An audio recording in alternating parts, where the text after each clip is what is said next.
Assalomu alaykum aka-ukalar, hurmatli kuzatuvchilar.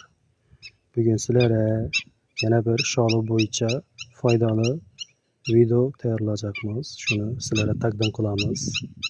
2-3 daqiqa vaqtingizni ajratib ko'rsangiz, albatta foydasi tegadi. Shu ko'rib turganingiz ko'chat usulida yetishtirilgan. Bu ko'rib turganingiz sepma usulida yetishtirilgan. Lekin sepma usulida yetishtirsangiz, vaqtida kasallik zararkunandalari, o'g'itlarni vaqtida bersangiz, yaxshi natija olsa bo'ladi, yaxshi hosildorlik olsa bo'ladi. Ko'chat usulida yetishtirsangiz, ertaroq shu rivojlanib, bu ham yaxshi hosil beradi.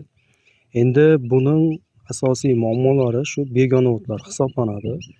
Begona o'tlari endi yildan yilga ko'payib boryapti. Endi bular suv orqali, shamol orqali urug'dan bo'ladi, tuproqdan saqlanib qolgan bo'lishi mumkin. Shuning uchun begona o'tlar ancha bir muammoli bo'lib, unga qarshi gerbisidlar ham turli xil bo'lib ketdi. Endi qaysidir bir ishlab turibdi, qaysidir bir ishlamay turibdi. Lekin men bundan oldingi videolarimizda qaysi gerbisidlar samarali ishlab turibdi, shu bo'yicha ham shu video qilganmiz.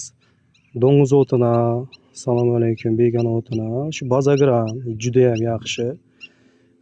Tarkibi bentazon 48%lik, ichida ham boshqa begona o't bo'lsa, do'ngiz o'tidan tashqari begona o'tlar bo'lsa, chigin, suv o'ti deydilar, kurmak, yana shu hiloldoshlar oilasida boshqa begona o'tlar bo'lsa, endi uni penuksilom tarkibli Rainbow va Rainbow'ning bir nechta analoglari bor.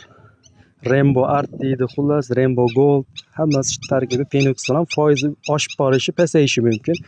Shular shu effekti yaxshi, shu begona o'tlarni to'xtatib, sholining hosildorligini yaxshi qiladi. Endi bu sholini bosh raqamda shu o'g'itini e'tibor berish kerak, shu kamroq masalan azot o'g'iti berish kerak, chunki u kasallik chaqiradi.